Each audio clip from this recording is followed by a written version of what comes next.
UDFന് welfare പാർട്ടിയുമായി പലയിടങ്ങളിലും ബന്ധമുണ്ട്. അത് പരസ്യമായതോടുകൂടെ വലിയ വിമർശനങ്ങൾക്കും ഇടയാക്കുന്നുണ്ട്. നമുക്കൊപ്പം SYSന്റെ സംസ്ഥാന വർക്കിംഗ് സെക്രട്ടറി ഹമീദ് ഫൈസി അമ്പലക്കടവ് ചേരുകയാണ്. ജമാഅത്ത് ഇസ്ലാമി വെൽഫെയർ പാർട്ടി കൂട്ടുകെട്ടുമായി ബന്ധപ്പെട്ട് വലിയ വിമർശനങ്ങൾ ഉയരുന്നുണ്ട്.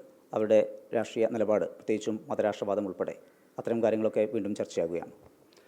ജമാഅത്തെ ഇസ്ലാമി ഒരു സാധാരണ മതനവീകരണ പ്രസ്ഥാനമല്ല, മറിച്ച് അത്യന്തം അപകടകരമായ ആശയം വെച്ച് പുലർത്തുന്ന ഒരു സംഘടനയാണ്. ഒരു രാഷ്ട്രീയ പാർട്ടിയും അവരുമായി സഖ്യമുണ്ടാക്കാൻ പാടില്ലാത്തതാണ്. പക്ഷേ രാഷ്ട്രീയ പാർട്ടികളുടെ താൽക്കാലിക ലാഭത്തിന് വേണ്ടി അവരുമായി നീക്കുപോക്കുണ്ടാക്കുന്ന ഖേദകരമായ ഒരു സാഹചര്യം നിലവിലുണ്ട്. ഒരു കാരണവശാലും നീതീകരിക്കാൻ പറ്റാത്ത സാഹചര്യമാണത്. ജമാഅത്തെ ഇസ്ലാമി LDFൻ്റെ സഹകരിച്ചപ്പോഴും UDFുമായി സഹകരിക്കുമ്പോഴൊക്കെ ഇതേ ആശയം നിലനിൽക്കുന്നുണ്ട്. കാരണം ആശയപരമായി തീർച്ചയായും അവരെ എതിർക്കപ്പെടേണ്ടതാണ്.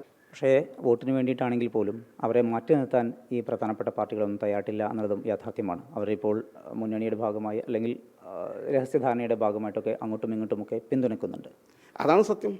ഇവിടെയുള്ള കേരളത്തിലെ ഒരു രാഷ്ട്രീയ പാർട്ടിയും അവരോട് കൂട്ടുകെട്ടുണ്ടാക്കാതെ മാറി നിൽക്കുന്ന വിശുദ്ധമായ നിലപാട് സ്വീകരിക്കുന്നില്ല. ഒക്കെ താൽക്കാലികമായ നേട്ടമാണ്. ആ താൽക്കാലികമായ നേട്ടത്തിന് ഇപ്പോൾ ചിലപ്പോൾ 10 വോട്ട് കിട്ടും. ഞാൻ അന്വേഷിച്ച 10 വോട്ടല്ല പ്രധാനം, അവരുടെ മാധ്യമങ്ങൾ നമുക്ക് ഉപയോഗപ്പെടുത്താമെന്നാണ് ചില ആൾക്കാർ പറയുന്നത്.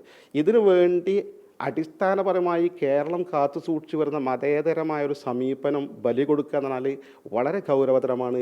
പ്രധാന പാർട്ടികളും മുന്നണികളുമൊക്കെ ജമാഅത്തെ ഇസ്ലാമിയെ വെൽഫെയർ പാർട്ടിയെ മാറ്റി നിർത്താൻ തയ്യാറാകണം എന്നുള്ള ആവശ്യം കൂടി അദ്ദേഹം മുന്നോട്ട് വയ്ക്കുന്നുണ്ട്. കോഴിക്കോട് നിന്ന് അബിത്തിനൊപ്പം സമീർ സി മുഹമ്മദ്, 24.